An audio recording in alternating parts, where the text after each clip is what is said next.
పశ్చిమాసియాలో ఉద్రిక్తతలు మరింత తీవ్ర రూపం దాల్చుతున్నాయి. తాజాగా ఇరాన్ పై అమెరికా భీకర దాడులు చేస్తోంది.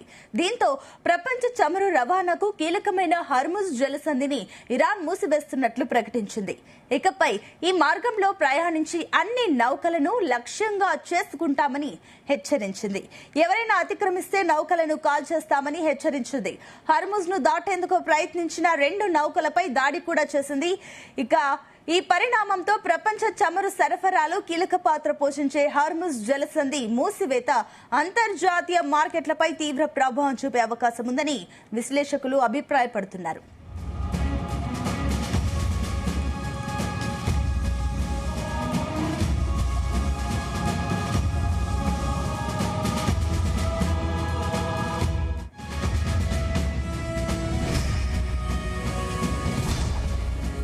ప్రపంచవ్యాప్తంగా సముద్ర మార్గంలో జరిగే చమురు రవాణాలో గణనీయమైన భాగం ఈ జలసంధి ద్వారానే సాగుతుంది. ఇదే సమయంలో హర్ముజ్ ప్రాంతంలో అమెరికా బలగాలు ఇరాన్ నౌకాదళ విభాగాల మధ్య కాల్పులు జరిగినట్లు ఇరానియన్ మీడియా కథనాలను ఉటంకిస్తూ అంతర్జాతీయ మీడియా సంస్థలు వెల్లడించాయి. అమెరికా బలగాలు బందర్ అబ్బాస్, సిరిక్, కేష్మ్ ద్వీపం, హెంగాన్ ద్వీపం పరిసర ప్రాంతాలలోని తీర ప్రాంత లక్ష్యాలపై దాడులు జరిపినట్లు సమాచారం.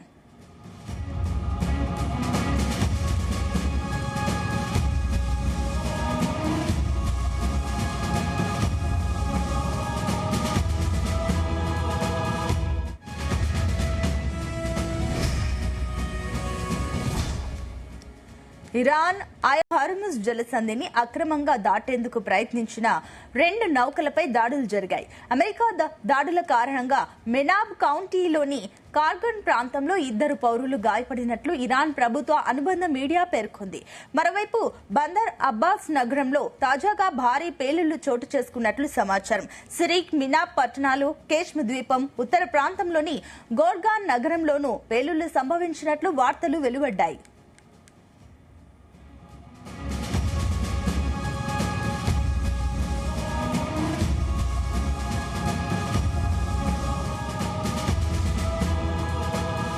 ఈ పరిణామాల మధ్య అమెరికా సెంట్రల్ కమాండ్ కూడా కీలక ప్రకటన చేసింది. ఇరాన్ నుంచి కొనసాగుతున్న అనవసర నిరంతర దూకుడుకు ప్రతిస్పందనగా స్వీయ రక్షణ చర్యల్లో భాగంగా ఇరాన్లోని పలు లక్ష్యాలపై అదనపు దాడులు ప్రారంభించినట్లు వెల్లడించింది. అమెరికా అధ్యక్షుడు ఆదేశాల మేరకు ఈ చర్యలు చేపట్టనున్నట్లు తెలిపింది. ఇదిలా ఉండగా ఒమన్ తీరంలో ప్రయాణిస్తున్న పలావు జెండాతో ఉన్న ఎన్టీ సెటబెల్లా వాణిజ్య నౌకపై జరిగిన దాడి అంతర్జాతీయంగా తీవ్ర ఆందోళనకు దారితీసింది.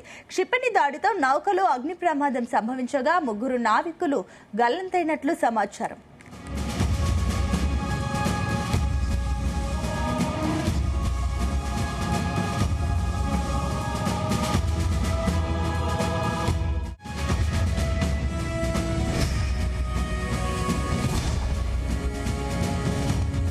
ఈ ఘటనను అంతర్జాతీయ సముద్ర సంస్థ ప్రధాన కార్యదర్శి ఆర్సేనియా డొమింగ్స్ తీవ్రంగా ఖండించారు. సముద్రయాన సిబ్బంది ప్రాణాలకు ముప్పు కలిగించే చర్యలు ఏమాత్రం ఆమోదయోగ్యం కాదని ఆయన పేర్కొన్నారు. గల్లంతైన నావికుల కుటుంబాలకు తన ప్రగాఢ సానుభూతి తెలియజేశారు. అంతర్జాతీయ చట్టాలను గౌరవిస్తూ సముద్ర రవాణా భద్రతను కాపాడాల్సిన బాధ్యత అందరిపైన ఉందని స్పష్టం చేశారు. ఈ ఘటనపై సమగ్ర, పారదర్శక విచారణ జరగాలని ఐఎంఓ కోరింది. పరిస్థితిని నిశితంగా గమనిస్తున్నట్లు తెలిపింది.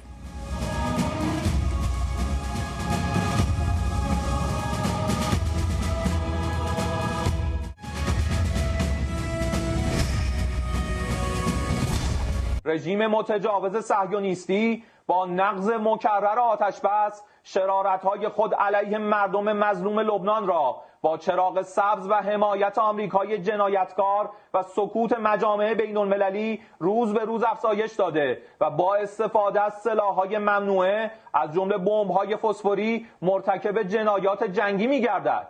با وجود هشدارهای قبلی جمهوری اسلامی ایران، رژیم کودککش صهیونیستی با عبور از همه ఇక ఓమాన్ తీరంలో జరిగిన ఈ దాడిపై భారత విదేశాంగ మంత్రిత్వ శాఖ కూడా స్పందించింది. ఏంటి ఏంటి సెట్టబెల్లె నౌకలో మొత్తం 24 మంది భారతీయులు ఉండగా వారిలో 21 మందిని సురక్షితంగా రక్షించినట్లు వెల్లడించింది. 3 భారతీయులు ఇంకా గల్లంతైనట్లు తెలిపింది. ఒమన్లోని భారత రాయబార కార్యాలయం అక్కడి అధికారులతో సమన్వయం చేసుకుంటూ సహాయక చర్యలను పర్యవేక్షిస్తోందని విదేశాంగ శాఖ పేర్కొంది. ప్రాంతీయ నౌకలపై జరుగుతున్న దాడులు తీవ్ర ఆందోళన కలిగిస్తున్నాయని, కొనసాగుతున్న ఘర్షణలే ఇందుకు కారణమని వ్యాఖ్యానించింది.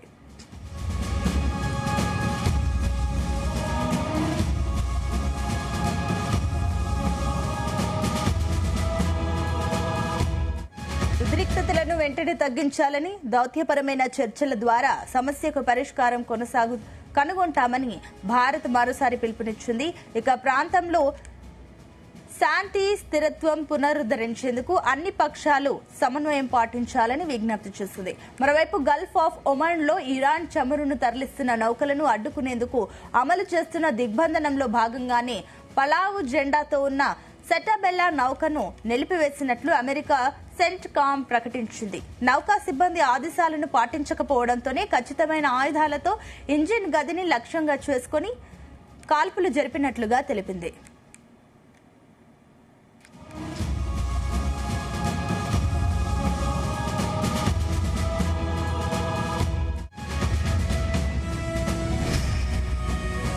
దిగ్బంధనం ప్రారంభమైనప్పటి నుంచి 8 నౌకలను నిర్వీర్యం చేశామని, 134 నౌకలను మళ్లించామని, మానవతా సహాయానికి సంబంధించి 42 నౌకలకు అనుమతి ఇచ్చామని వెల్లడించింది. ఇక తాజా పరిణామాల నేపథ్యంలో బహ్రెయిన్ లో క్షిపణి హెచ్చరిక సైరన్లు మోగినట్లు అంతర్జాతీయ వార్తా సంస్థలు వెల్లడించాయి. అమెరికా వైమానిక దాడులకు ప్రతీకారం తీర్చుకుంటామని ఇరాన్ ప్రకటించిన వేళ గల్ఫ్ ప్రాంతమంతా అప్రమత్తమైంది. పశ్చిమాసియా సంక్షోభం మరింత ముదిరే సూచనలు కనిపిస్తుండటంతో ప్రపంచ దేశాలు తీవ్ర ఆందోళన వ్యక్తం చేస్తున్నాయి.